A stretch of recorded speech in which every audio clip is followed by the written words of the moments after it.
ನನಗ್ ನದಿ ಬೇಕು ಅಂತ ನಾನು ಯಾವತ್ತೂ ದೇವ್ರನ್ನ ಕೇಳಿರ್ಲಿಲ್ಲ, ಆದ್ರೆ ಅವನು ಸಮುದ್ರನೇ ಕೊಟ್ಬಿಟ್ಟ. ನನಗ್ ಒಳ್ಳೇದ್ ಮಾಡು ಅಂತ ನಾನು ಯಾವತ್ತೂ ಅವನ್ನ ಬೇಡಿರ್ಲಿಲ್ಲ, ಆದ್ರೆ ಅವನ ದೇವತೆನೆ ನನ್ನ ಜೊತೆಗೆ ಇಟ್ಬಿಟ್ಟ.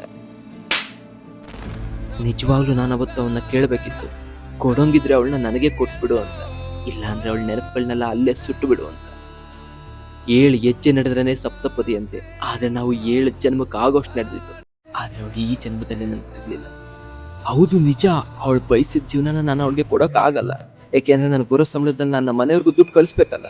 ಹೌದು ನಿಜ, ಅವ್ರಪ್ಪ ಹೇಳಿದ ಗಾಡಿ ನನ್ನ ಮನೆ ಮುಂದೆ ನಿಲ್ಸಕ್ ಆಗಲ್ಲ, ಯಾಕೆಂದ್ರೆ ನಮ್ಮ ಅಪ್ಪನ ಹಳೆ ಸ್ಪ್ಲೆಂಡರ್ ಇನ್ನೂ ರಿಪೇರಿ ಆಗಿಲ್ಲ. ಇಷ್ಟಕ್ಕೆ ನನ್ನ ಬಿಟ್ಟೋದ್ಲ. ಈಗ ನನ್ನ ಜೊತೆ ಲೇಟ್ ನೈಟ್ವರೆಗೂ ಮೆಸೇಜ್ ಕಾಲ್ ಮಾಡಕ್ ಯಾರು ಇಲ್ಲ, ಚಿನ್ನ ಮುದ್ದು ಅಂತ ಕ್ಲಿಂಜರ್ ಕರಿಯೋಕೆ ಕರ್ಸ್ಕೊಳಕ್ಕೂ ಯಾರು ಇಲ್ಲ. ಚಿಕ್ಕ ಚಿಕ್ಕ ವಿಷಯಕ್ಕೆಲ್ಲ ಗಲಾಟೆ ಮಾಡಿ ಬೆಳಗ್ಗೆ ಬಂದು ಐಸ್ ಕ್ರೀಮ್ ಕುಡ್ಸ್ಕೊಳಕ್ಕೂ ಅವಳು ಬರೋದಿಲ್ಲ. ನನ್ನ ಕೂದಲು ಎಳೆಯೋಕ್ಕೂ ಯಾರು ಇಲ್ಲ, ನಿನ್ನ ಸಾಯೋಷ್ಟು ಪ್ರೀತಿಸ್ತೀನಿ ಅಂತ ಸುಳ್ಳು ಹೇಳ್ಕೊಂಡಾದ್ರೂ ನನ್ನ ಜೊತೆಗಿರೋಕ್ಕೂ ಯಾರು ಇಲ್ಲ.